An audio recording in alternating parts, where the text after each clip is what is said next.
Hello everyone and welcome to today's video. Today I'm going over the 2026 governor's elections map, obviously in the 2026 midterms, now just about a week over the 2025 elections where Democrats did much better than expected according to the polling. New Jersey, Mikie Sherrill winning by over 14 points almost, Abigail Spanberger by about 15 points, and Zohran Mamdani elected mayor of New York City. Democrats had a exceptional night.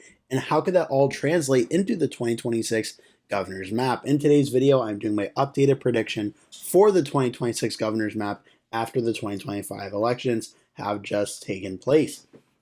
So without further ado, we're going to start with the states that I'm considering safe for the respective parties, starting with the state of Oregon, which I have characterized as safe for the Democrats. Tina Kotek, the Democrat candidate, is eligible to run for re-election. She has not yet stated if she will or not, but she is eligible, and I fully expect Oregon will be a safe win for the Democrat. There are a handful of Republicans running in this race already, including Christine Drazan, the Republican from last time, but Oregon I expect to be a more than 15-point victory when everything is said and done. Now, California I also expect to be safe for the Democrats. Just to be clear, safe means more than a 15-point margin of victory when everything is said and done. Now, California is going to be an interesting race as Gavin Newsom, the Democratic incumbent governor, is term limited and cannot seek another term. And this is going to be a complete wide open race between which are the top two candidates to advance to the general election. Some notable names include Antonio Villaraigosa, Katie Porter as two notable Democrats, Steve Hilton and Chad Bianco as two notable Republicans.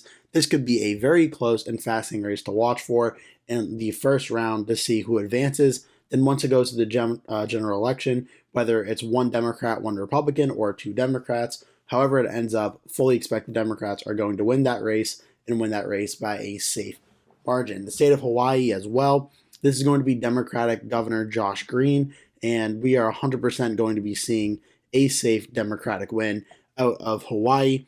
Definitely no doubt on that one.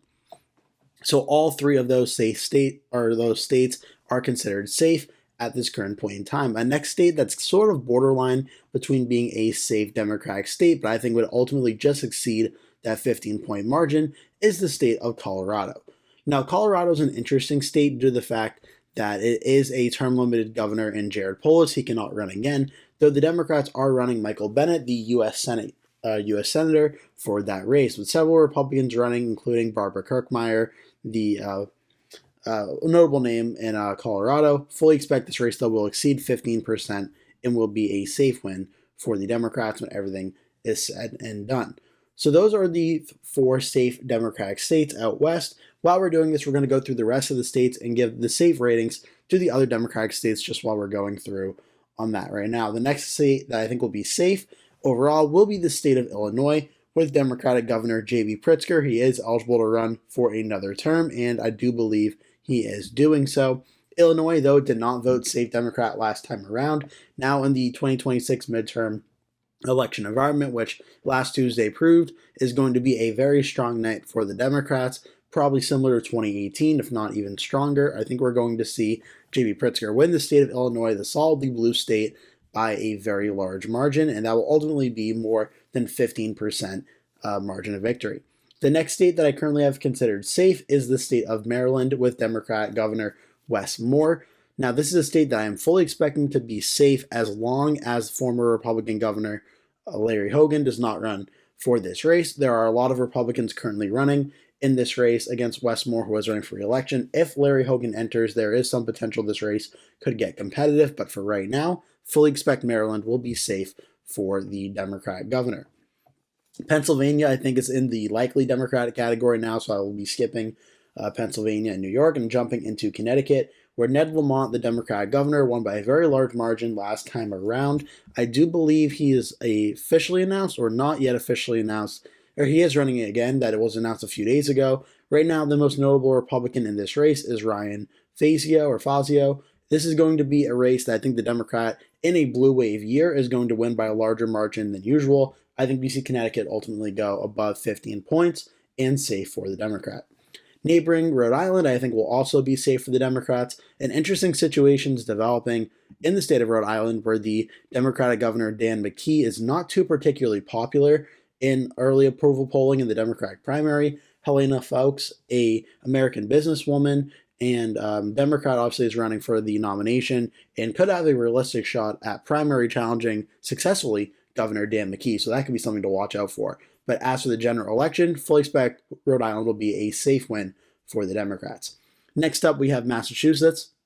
Massachusetts, if Charlie Baker were running, would be a competitive race, but without a notable Republican that's super well known like Baker, defeating the Democratic incumbent Maura Healey is going to be very difficult, especially with a lot of opinion polls in the state showing her with pretty high approval ratings. There are a few Republicans running in Massachusetts, and Mike Keneally, Mike Minogue, and Brian Shortsleeve, but Maura Healey should win by over 15 points relatively handedly in this race. And I think that's going to do it for all the races that are currently considered safe for the Democrats. So overall, the Democrats win 9 governor's races 100% by safe margins.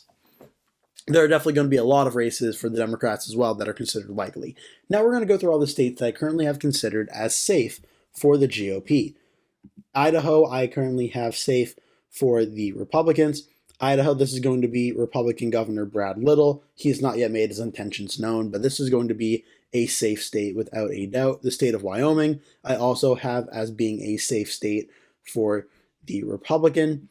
In Wyoming, this is going to be Republican Governor Mark Gordon. He is term limited, so it's going to be an open race between 3 Republicans running, including Eric Barlow, but I fully expect this will be a red state. South Dakota with Larry Roden. His intent is not yet known for this race. There are Terry Roden, John Hanson, Dusty Johnson running in the primary, so that could be a very competitive Republican primary, but as for the general, I think we see South Dakota go safe for the Republicans.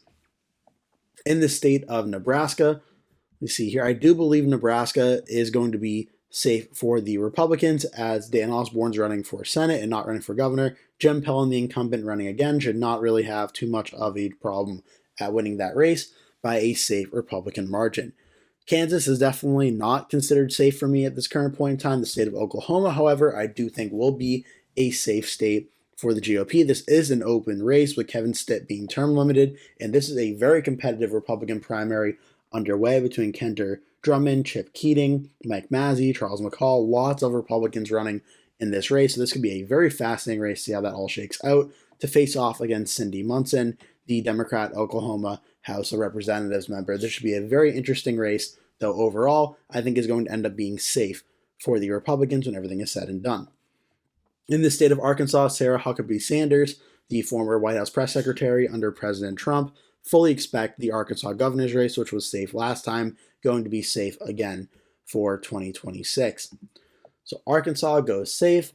Iowa, Minnesota, Wisconsin, Michigan, Ohio, none of them are safe, but Tennessee, the state of Tennessee, is going to be a safe win for the GOP. This is going to be more than 15 points for Bill Lee, who is term limited. Lots of Democrats and Republicans running, most notably the U.S. Senator Marsha Blackburn is running in this race. She'll probably win this primary, and she'll probably be the next governor of the state of Tennessee. Neighboring Tennessee, we have Alabama, where Tommy Tuberville, the U.S. Senator, is also running in this Senate race. He may potentially, I just did a video on this coming out tomorrow, he may potentially be facing off in Alabama, against former Democratic Senator Doug Jones. There is some potential that could be going on. If that does, that could make the race more competitive than maybe it usually would be, but I still think Alabama starts out in the safe category.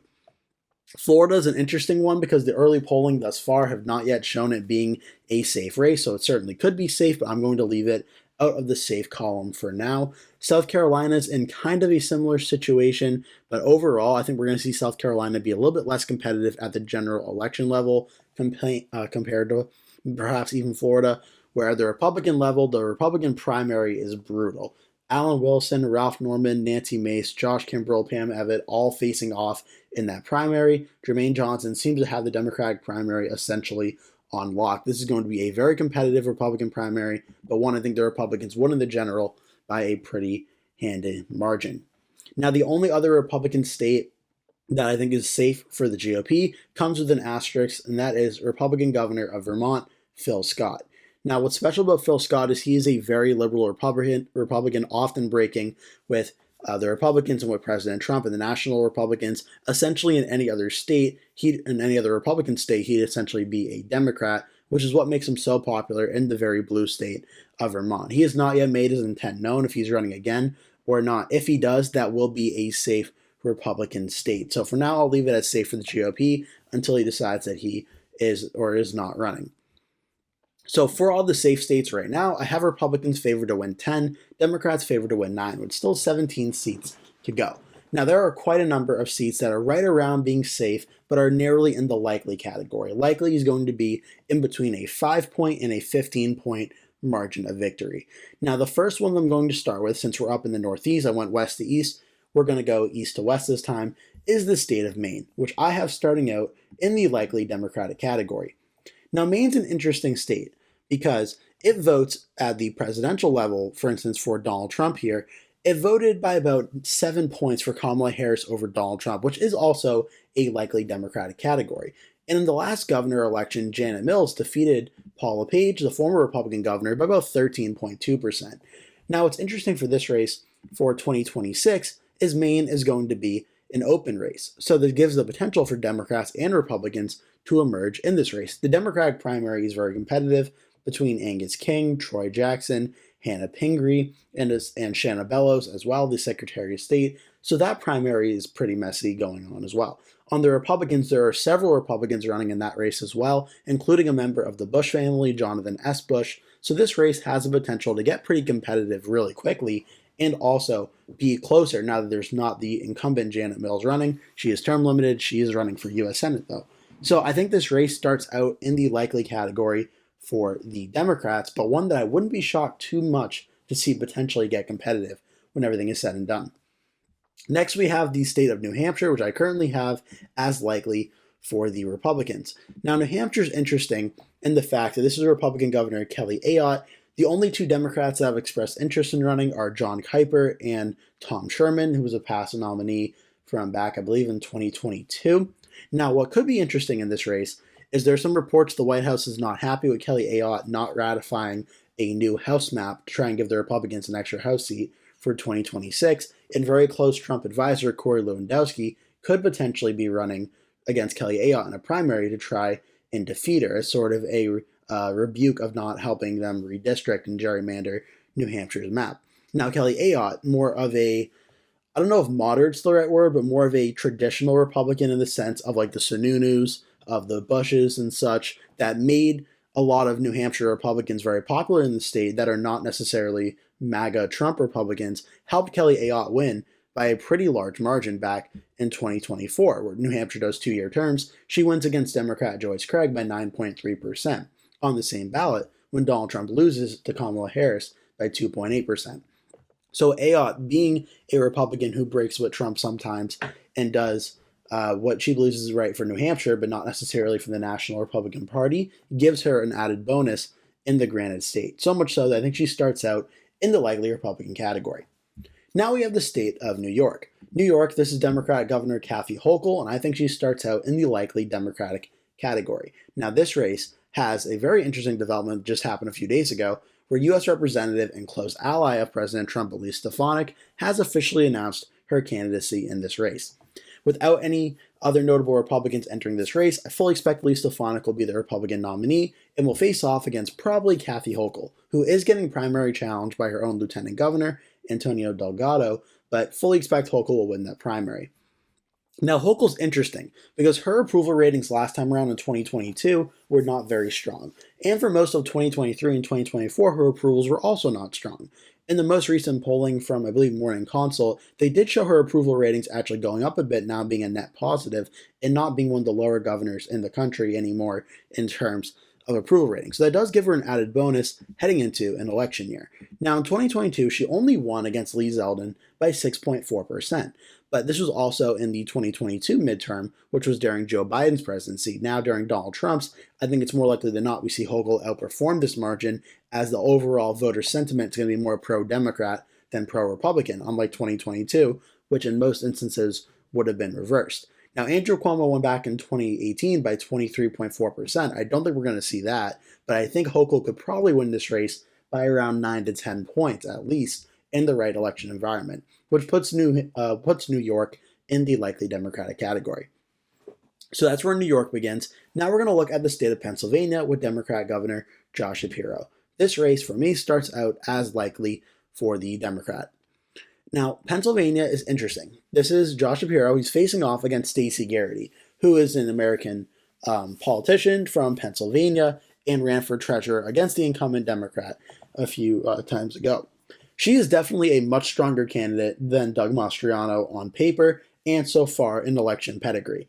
Now, that being said, Josh Shapiro is also the governor of Pennsylvania and holds a very strong approval rating. And it does need to be mentioned that last time he did beat Mastriano by 14.8%, narrowly falling short of that 15-point margin. Now, this time around, it will be in a midterm election more beneficial to the Democrats than the Republicans, like in 2022. But at the same time, Stacey Garrity, I think, is a better candidate than Doug Mastriano is. So what this means is essentially, I think we see a race where Shapiro versus Garrity ends up being a sizable Democratic win, but not a blowout landslide Democratic win. Something around like a 9 to 10 point victory, which is certainly very impressive for Shapiro and the Democrats, but not one that the Republicans can't recover from down ballot as much as like a Mastriano race would have been. Where if Doug Mastriano became the Republican nominee, I think it would break 15% pretty easily and be a safe win for the Democrats. So I think Shapiro wins re-election, and he does it by a likely Democratic margin. Next, we're going to move to the state of Ohio. This one is an open race. This is a very interesting one. I currently have it starting as likely Republican. Now, in this race, Republican Governor Mike DeWine is term limited, and this is going to be Vivek Ramaswamy, the Republican, facing off against, as of right now, Amy Acton. Now, there is a possibility that Tim Ryan, the former U.S. representative, could jump in this race, and that could make the Democratic primary very competitive. And from there, whether it's Acton or Tim Ryan that emerges, early polling shows a very tight race that Amy Acton's narrowly leading, but certainly that one could get very close. Now, for the general election in Ohio back in 2022, it was a 25-point win for Mike DeWine. But in 2018, when he first got elected, it was only a 3.7% win.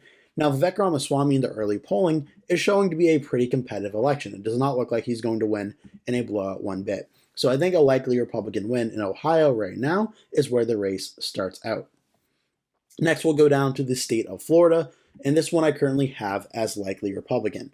Republican Governor Ron DeSantis will be term limited and cannot seek a third consecutive term, and this race right now is looking to be a win for the Republican Byron Donalds in the Republican primary.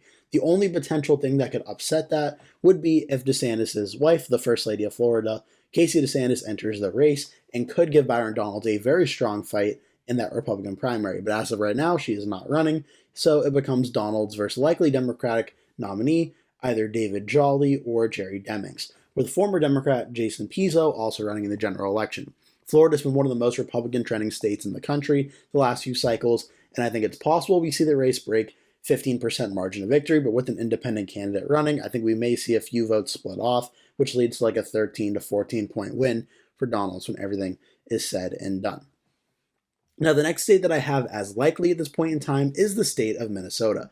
Minnesota, this is Democratic Governor Tim Walz, who you may remember that name. He was the running mate for Kamala Harris last year. He is eligible to run in Minnesota for a third term, and he is doing so. Now, there are a lot of Republicans running against Tim Walz in the Republican primary to face him, from Kristen Robbins, Brad Kohler, Scott Jensen, the nominee from 2022, Lisa DeMuth, the Speaker of the Minnesota House of Representatives. There are a lot of Republicans who want to run against Tim Walz.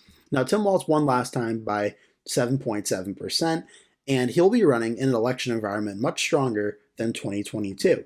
Now, at the same time, he did just run for vice president, and usually after running for vice president and running again for re-election, it sort of hurts the pedigree in the state a little bit, knowing that essentially you try to run for national office even though you're the governor of the state. It doesn't always work out that way, but sometimes it has. As for Tim Walz, though, I don't think he's in any real danger of losing this race, especially in a Democratic midterm, so I think a likely Democratic win is where Tim Walz starts out at right now. Iowa is close to being in the likely category, but I'm going to leave it and put it in lean. The next state that I would put likely right now is the state of Texas with Greg Abbott. Greg Abbott just announced today, actually, that he is running again for a 4th term, and he'll be facing off against likely Democratic nominee Gina Hinojosa. The only thing that could change that is if Beto O'Rourke decides to run, but right now, Abbott versus Hinojosa seems to be the likely matchup. We saw an election in 2022 of Abbott winning by around 11 points, and even in a Democratic midterm, I think we'd see Greg Abbott win by a pretty sizable margin in the state of Texas. So Texas goes red. One of the biggest and most notable flips of the night starts out in the state of Kansas, where this one goes likely for the Republicans. Kansas is currently held by Democratic governor of the state, Laura Kelly. She is term limited and cannot seek another term. Now, 2 Democrats that are running are super notable in Ethan Corson and Cindy Hochler, but Republicans seem to be the ones on track to win this race. The question is going to be who wins the Republican primary, whether it's Scott Schwab, Vicky Schmidt, Charlotte O'Hara, Ty Masterson, or Jeff Collier. There are a lot of notable Republicans running in the state, but once they get to the general, I'm expecting them to win. Now, Laura Kelly won by 2.2% in 2022, and in 2018, she won by 5 points, but they're also against a weak Republican candidate, Chris Kobach, in 2018, and in 2022 against Derek Schmidt, the Republican. It was a very close race, but she ultimately won by 2 points. Now in an open race, I think we see a margin more similar to what 2014 was, where the Republican won. Sam Brownback was very unpopular by 3.7. I think we see the Republicans expand on that margin with the Republican candidate not as scandal-plagued and win by over 5 or in between 5 and 15 points. So that's Kansas. Next, we have the state of New Mexico, which I have as likely for the Democrats. This is also going to be an open race. In the state of New Mexico, as Michelle Lujan Grisham is term limited, Democrats have a competitive primary underway between Sam Bregman, who, fun fact, is the father of MLB player Alex Bregman, who was just recently with the Boston Red Sox and played for the Astros for a while, so that's pretty interesting. Deb Haaland is also running in this race as a Democrat, and Ken Gishima is running. Republicans Greg Hull and Steve DeLanier are running in this race as well. New Mexico is an interesting state that has been competitive at times. The last governor's race was Michelle Lujan Grisham by only 6.4% over Mark Ronchetti. So based on how 2022 went, and even in 2018, where it was 14.4%, it's been 2 likely elections in a row. So there is a little bit of a window for this race to be competitive, but certainly I think the Democrats are favored to win that race, whichever Democrat emerges from the primary. So for now, I have New Mexico starting out as likely Democrat. Now, the last likely state that we have is the state of Alaska. Alaska is a fascinating race because depending on which candidate runs could make all the difference. Right now, the way the race is shaping up, there are a lot of Republicans running, but it seems like Nancy Dahlstrom, the lieutenant governor, starts out as the favorite in the Republican primary. As for the Democrat, right now, Tom Begich, who is a member of the Begich family that you see pretty much be on the ballot every single election in the state of Alaska, is running. The one domino in this race that could really change things is if former Representative Mary Peltola decides to enter the governor's race. The reports have gone back and forth as whether she's considering a run for governor or senator. If she runs for governor, I think this race becomes one of the very closest in the country, especially in a 2026 midterm election environment. Now, the Republican governor, Mike Dunleavy, who was term limited, won by 26 points in 2022, after 2018, where he won by 7 points against a different Begich in Mark Begich. So we just saw an election of a Republican versus Begich in 2018, a Democratic midterm being a likely Republican win. Before that, it was an independent, Bill Walker, defeating the Republican governor, Parnell. Alaska is a very interesting state and kind of a wonky state at the governor level. It's not a solid GOP state compared to its presidential level sometimes. It could be an interesting state at the governor level. So I have it as likely Republican, but that's certainly one I'm keeping an eye out for very, very closely. Now, with that, Republicans have 16 seats, Democrats 14. The last 6 that are remaining are the main toss-up governor's races I personally am paying a lot of close attention to for 2026. Nevada, Arizona, Georgia, Iowa, Wisconsin, and Michigan. Now, I expect all these 6 races to be ultimately decided on election night in between the lean and tilt rankings, which is anywhere from 0 all the way up to 5% margin of victory, and lean specifically in between 1 and 5%. I don't have any races currently being a 1-point ranking. That has changed from my last ranking, but I do think 1 to 5 and lean is where a lot of these races are going to fall. The one I am most confident in right now is the state of Iowa, where I have it currently as lean Republican. This is an open race with Kim Reynolds, the Republican incumbent, not running again, and that actually, I think, may potentially be giving the Republicans a stronger chance in this race with her not running.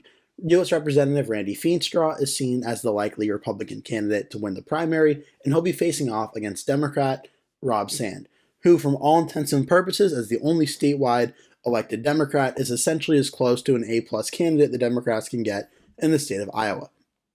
Now, Iowa has also been one of the most Republican trending states in the United States, like Florida.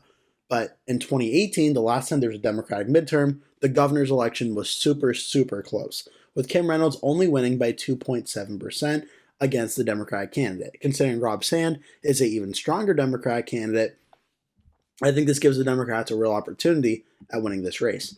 Now, in 2022, though, Kim Reynolds did win re-election by 18.5%. So ultimately, I think we're going to see this race fall somewhere in between the 2018 one, but more on the side of it being very close than it being an overall blowout. So for this race, I started out as lean Republican around the 4 to 5 point range, but this is certainly one I'm keeping an eye out for as being a potentially very competitive race. Now we have the state of Wisconsin. Wisconsin is going to be very interesting due to the fact that this is an open race with Tony Evers, the Democrat, retiring. He was eligible to run for another term, but he's chosen not to. Right now, it looks like Republicans are going to nominate Tom Tiffany, the U.S. representative, to be the Republican nominee. And in all intents and purposes for the Republicans, he's a pretty strong candidate. The Democrats have several Democrats that are currently running. The most notable right now is Sarah Rodriguez, who is the lieutenant governor of Wisconsin. Rodriguez versus Tom Tiffany is shaping up to be a very close, exciting matchup and one of the closest in the United States. Wisconsin, like how I said, some of these states are trending red, some are trending blue. Wisconsin is about as 50-50 as a state as you could possibly expect. In 2022, Evers won by 3.4% over the Republican Tim Michels. In 2018, it went blue for Evers over Scott Walker, the Republican incumbent, by 1.1%. At the presidential level, it just voted for Donald Trump by only 0.86% of the vote. The main hiccup for the GOP here is Wisconsin and some of these other Midwestern states do very well when President Trump is on the ballot, and Republicans seem to falter a little bit when Donald Trump is not on the ballot. So with the election environment and with Trump not being on the ballot, I think the state of Wisconsin starts out in the lean Democratic category, but certainly as a state, I would not be shocked one bit to see the GOP winning, but I think the Democrats are favored for right now.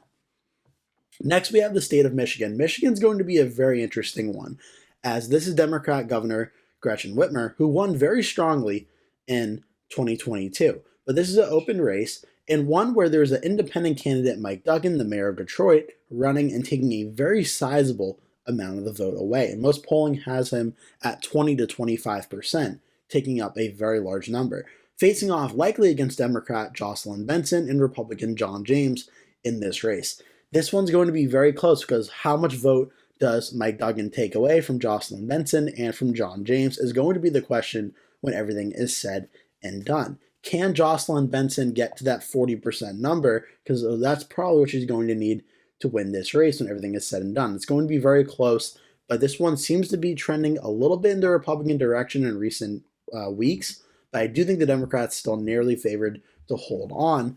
But this is one that I'm very unsure of because that third-party vote getting such a high percentage really could make this race really competitive. And depending on which party gains support to Mike Duggan and loses support for their candidate, could potentially cause a very interesting wrinkle in this race. But for now, I think the Democrats nearly hold on and win the state of Michigan.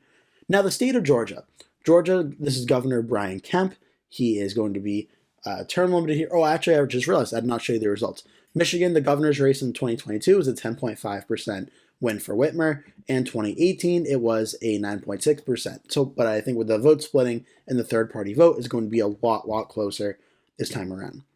Now, for Georgia, Brian Kemp won against Stacey Abrams by 7.5% in 2022. In 2018, he won against Stacey Abrams by only 1.4%. 2018, I think, is the type of race I'm expecting for Georgia for 2026. Now, a lot of Democrats and Republicans are running. Right now, the notable Republicans are Burt Jones, who has the endorsement of Donald Trump, Chris Carr, and Brad Raffensperger. The Democrats right now, several notable Democrats running. The leading candidate in the early polling shows Keisha Lance Bottoms, the former mayor of Atlanta, as the leading Democratic candidate right now. So I'm predicting currently a Burt Jones versus Keisha Lance Bottoms election, and what I'm expecting to be one of the closest races out there of the 2026 midterms, potentially maybe even the closest governor's race when everything is said and done. Given how Georgia's voted at the presidential level, where it narrowly swung back to Donald Trump in 2024, winning it by 2.2, but voting for Joe Biden in 2020 by 0.24, I think it's really setting up for a close race.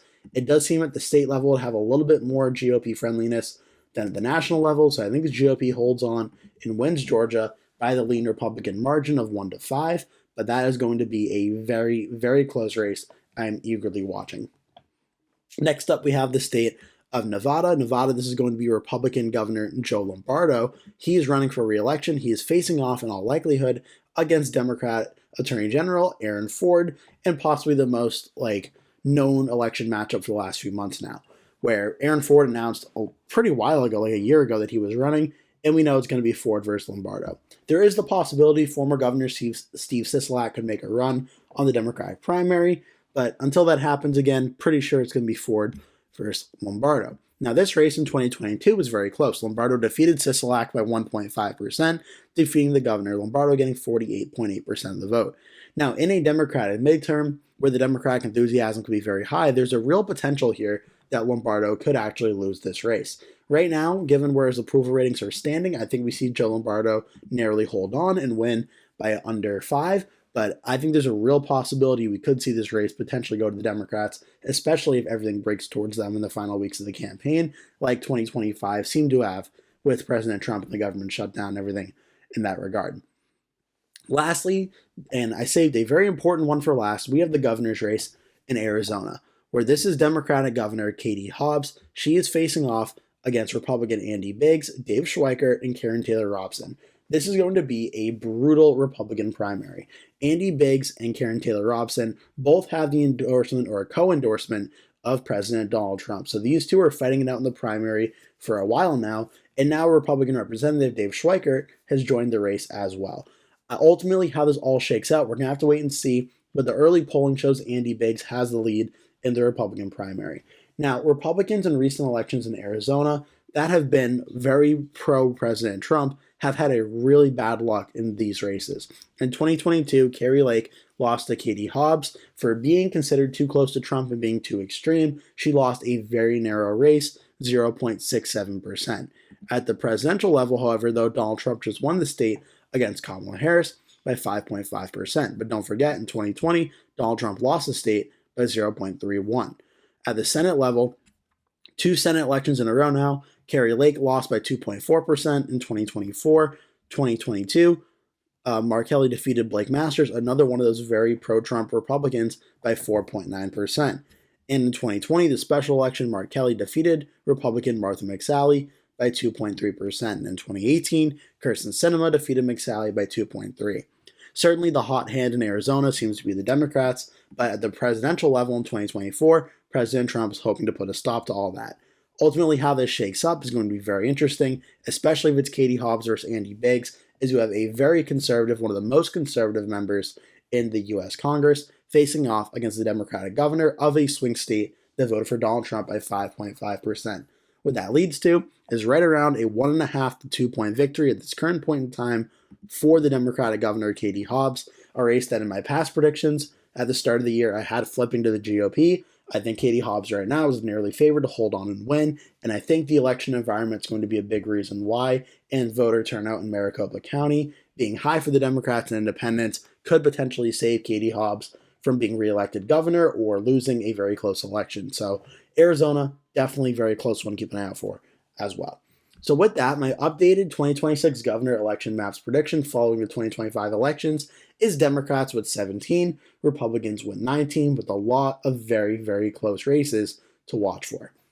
I hope you enjoyed this video. Make sure to like and subscribe if you did. Make sure to stay tuned to have some other very important 2026 predictions and maybe even a 2028 prediction coming out in the next few weeks that I think you're going to really enjoy. So please remember to hit like and subscribe. Leave all your comments down below what you think the governor map will be like for 2026, and I hope to see you in a future video.